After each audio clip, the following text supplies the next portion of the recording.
অহা 2 অক্টোবৰত আৰম্ভ কৰিব পৰাকৈ 39খন সমজিলা, অসমীয়াত নাম হ'ব সমজিলা, ইংৰাজীত নাম হ'ব সাব ডিস্ট্ৰিক্ট, তাক অনুমোদন কৰে।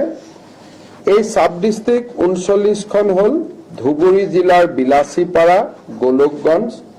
বঙাইগাঁৱৰ অভয়াপুৰী, কামৰূপৰ ৰঙিয়া,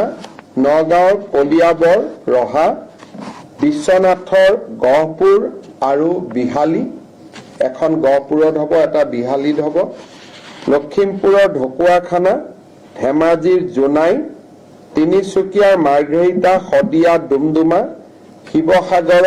নাজিৰা, ডিমৌ, যোৰহাটৰ তিতাবৰ, গোলাঘাটৰ বোকাখাট, সৰুপথাৰ, দেৰগাঁও, কাছাৰৰ লক্ষীপুৰ, গোৱালপাৰাৰ গোৱালপাৰা ৱেষ্ট, কামৰূপ মহানগৰৰ দিছপুৰ, ডিমৰীয়া, নিউ গুৱাহাটী, জালুকবাৰী, দৰঙৰ চিপাঝাৰ, দলগাঁও, মৰিগাঁও, জাগিৰোড, লাহৰীঘাট, হোজাই, লামডিং, শোণিতপুৰ জিলাৰ ঢেকিয়াজুলি, নদুৱাৰ,